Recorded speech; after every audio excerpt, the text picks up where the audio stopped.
Baik, kami dari kelompok 7 akan mempresentasikan materi kami. Anggota kelompok kami pertama IGD Parama Putra, Imade Krisna Bayu, IGD Andika Putra, Inyoman Gika Suaryana, Iketut Wahyu Antara Utama, Iketut Wiradarmo, dan Inyoman Parta Wikananda. Presentasi akan dilanjutkan oleh teman kami.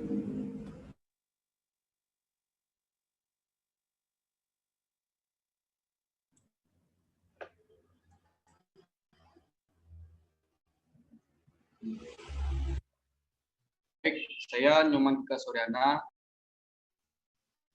tim 1 itu adalah seni atau praktik merancang dan membangun struktur dan konstruksi bangunan. Dalam pengertian yang lebih luas, arsitektur dapat mencakup dan membangun seluruh lingkungan, misalnya tata kota, bukan kelengkapannya. Arsitektur atau revolusi. Di setiap bidang industri, masalah baru telah muncul dengan sendirinya dan alat-alat baru telah diciptakan yang mampu menyelesaikan jika fakta baru ini berlawanan dengan masa lalu. Maka Anda mengalami revolusi. Arsitektur terbentang perlahan selama berabad-abad sebagai modifikasi struktur dan ornamen, tetapi dalam 50 tahun terakhir bahwa penaklukan baru yang merupakan indeks dari kapasitas yang lebih besar untuk konstruksi dan arsitektur. Arsitektur saat ini tidak lagi sendiri. Arsitek bekerja dalam gaya atau mendiskusikan pertanyaan struktur masuk dan keluar musim klien masyarakat. Tipis dilihat dari penampilan konvensional dan alasan atas dasar-dasar pendidikan yang kurang memadai. Dunia luar kita sudah sangat berubah dalam penampilan luarnya dan dalam penggunaan yang dibuat darinya karena mesin telah memperoleh perspektif baru dan kehidupan sosial baru. Oleh karena itu, telah tiba waktunya untuk mengemukakan masalah rumah, jalan, dan kota. 3 pengingat itu ada masa, merupakan elemen yang digunakan indera kita untuk melihat dan mengukur dan paling terpengaruh sepenuhnya. 2 ada pemukaan yang merupakan selubung masa dan yang dapat kurang atau perbesar yang terakhir. Ada plan yang merupakan generator massa dan permukaan dan merupakan generator yang seluruhnya diperbaiki secara permanen. Sekian presentasi dari saya.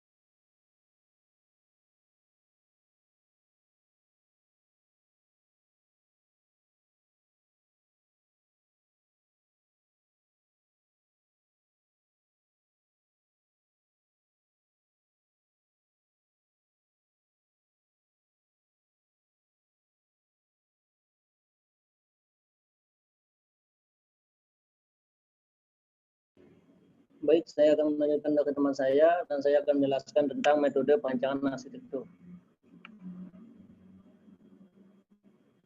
Konsep perancangan arsitektur merupakan teknik tolak perancangan yang merupakan uraian-uraian dari ide 2 kreatifikasi yang ditentukan oleh arsitek. Keberhasilan dari rancangan sangat diwarnai oleh keahlian arsitek dalam masyarakat, budaya kemajuan, rahasia ilmu teknologi, serta lingkungan dalam di sekitar tapak dan lokasi. Konstitusi arsitek dalam menerapkan topik dan tema sangat awal dan akhir merupakan proses perancangan bangunan secara baik, benar, dan menyeluruh. Setelah menentukan topik dan tema, maka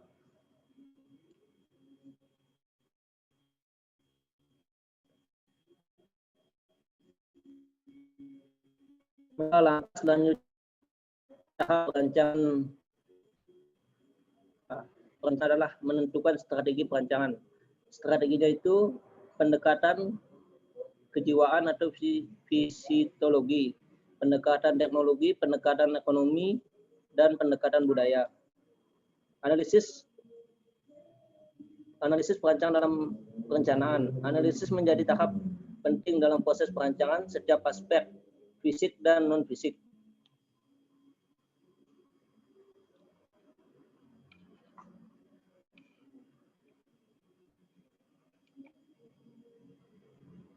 Terdiri dari dimensi.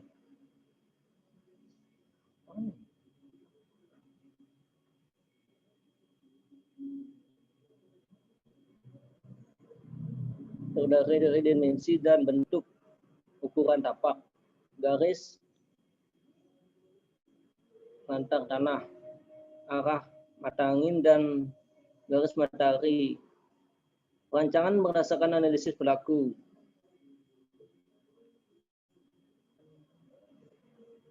Penelitian perilaku menekankan pada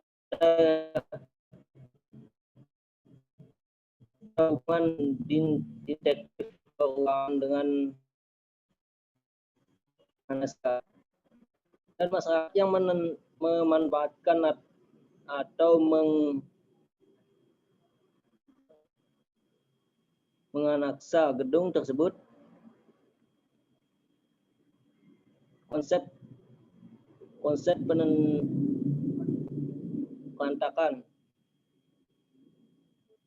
perantakan adalah perletakan dari program ruang dan fungsi yang ditetapkan. Konsep tata ruang luar. Sisa dari luas tapak dikurangi luas dasar bangunan. Konsep sirkulasi. Sirkulasi pengguna, sirkulasi lendaran, dan sirkulasi barang. Konsep orientasi bangunan.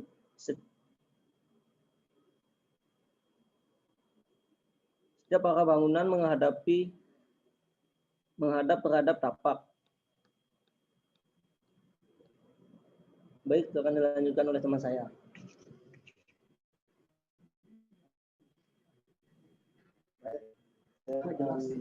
Saya akan melanjutkan presentasi teman saya. Standar arsitektur. Buku ini membahas tentang konsep dasar mengenai bentuk, ruang, skala, dan fungsi. Bentuk dapat diartikan sebagai suatu perwujudan dari organisasi ruang yang merupakan hasil dari suatu proses pemikiran. Ruang adalah daerah 3 dimensi di mana objek dan pariwisata berada. Ruang memiliki posisi serta arah yang relatif, terutama bila suatu bagian dari daerah tersebut dirancang sedemikian rupa untuk tujuan tertentu. Skala dalam arsitektur menunjukkan perbandingan antara elemen bangunan atau ruang dengan suatu elemen tertentu. Skala terdiri dari 2 macam, yaitu skala manusia. Perbandingan ukuran elemen bangunan atau ruang dengan dimensi tubuh manusia. Skala generik. Perbandingan ukuran elemen bangunan terhadap elemen lain yang berhubungan dengannya.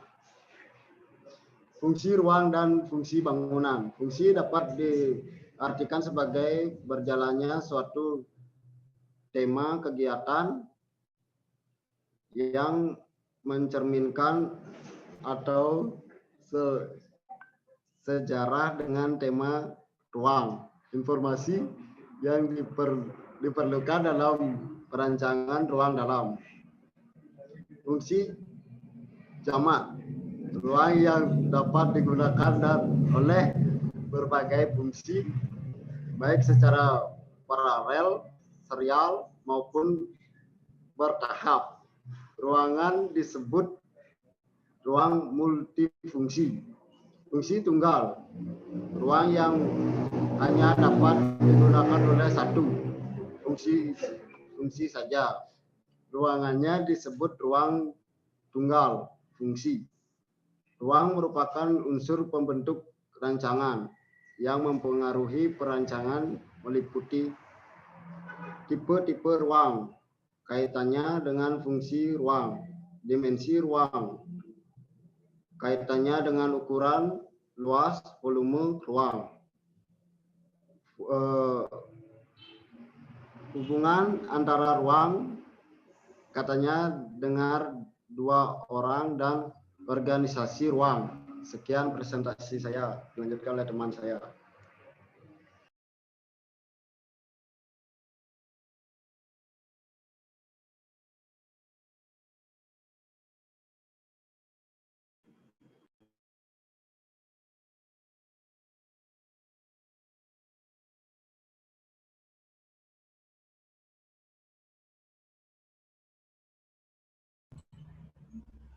Saya akan melanjutkan presentasi konsep bentuk penataan ruang, konsep skala, dan fungsi dari lingkungan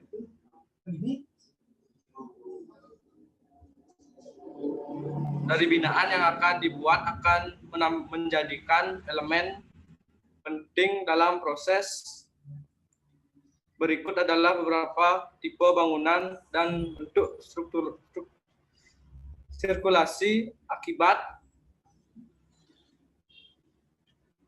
pengaruh bentuk ruang, skala, dan fungsi. Yang pertama, hubungan jalan dengan ruang. Jalan yang melalui ruang-ruang, jalan yang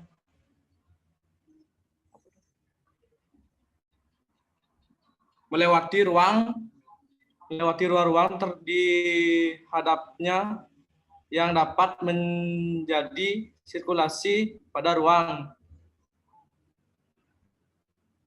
Yang kedua, melalui ruang-ruang sesuai pergerakan atau ruang lingkung gerak dengan berfungsi sebagai penghubung ruang satu dengan yang lainnya.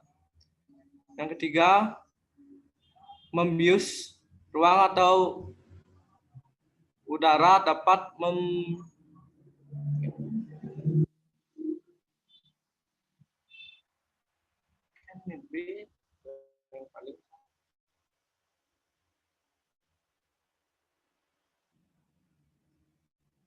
setiap ruangan.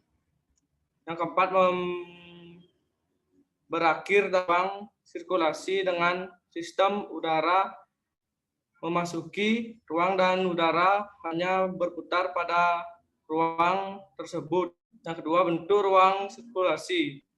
Yang pertama, tertutup, ruang yang dihubungkan melalui pintu-pintu masuk pada bagian dinding. Yang kedua, terbuka pada salah satu sisinya, membentuk balkon yang memberikan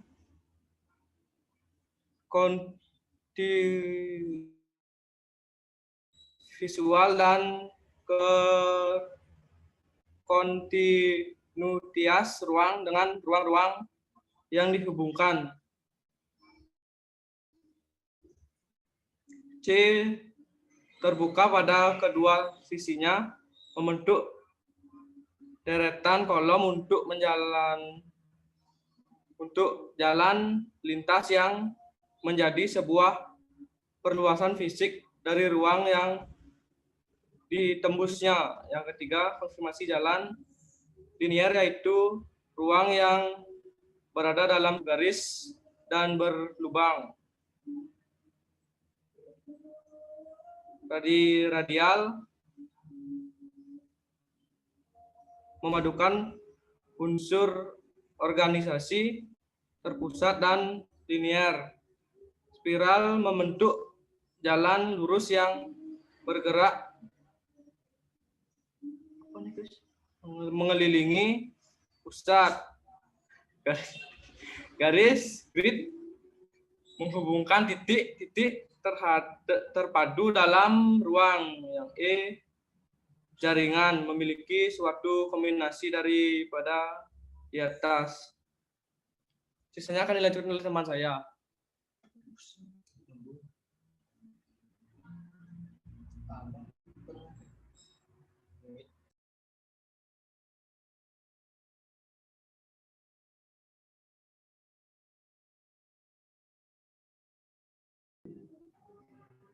Baik, saya akan melanjutkan presentasi. Showroom. Pengertian showroom adalah wilayah atau tempat yang menyediakan jasa jual beli mobil dengan fasilitas lengkap seperti servis dan fasilitas pendukung lainnya. Selain itu, showroom juga dapat diartikan sebagai tempat display untuk furnitur ataupun barang yang memang untuk dipamerkan. Spesifikasi fungsi sebuah showroom adalah memanjang beberapa mobil agar mobil terlihat lebih menarik konsumen dan memiliki daya tarik lebih bagi konsumen. Fungsi pada ruang showroom ini memiliki dua zona, publik dan semi publik. Penjelasan pada ruang tersebut ada pada tabel di bawah. Fasilitas adalah sebuah showroom biasanya terdapat ruang untuk menunjang mobil sebanyak-banyaknya dalam luas gedung atau bangunan 31,636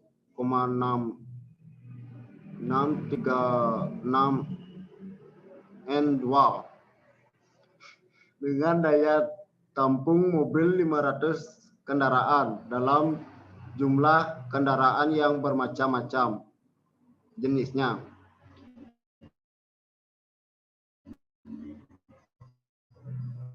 Ide awal Arsenal showroom harus berpatokan kepada kekuatan dari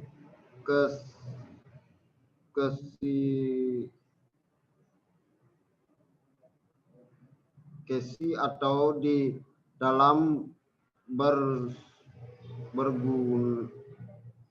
berguna. Showroom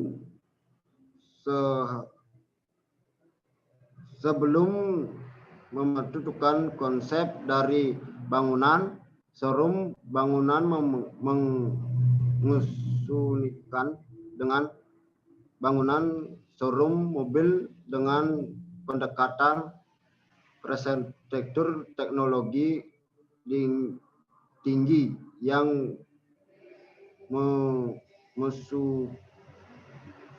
merupakan penggunaan teknologi tertinggi pada bangunan serta memikirkan karakter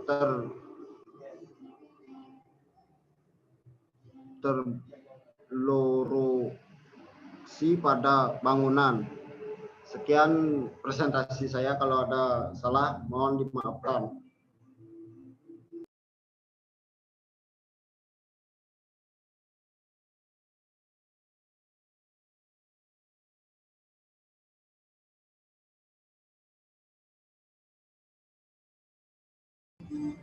Baik, sekian presentasi dari kelompok kami.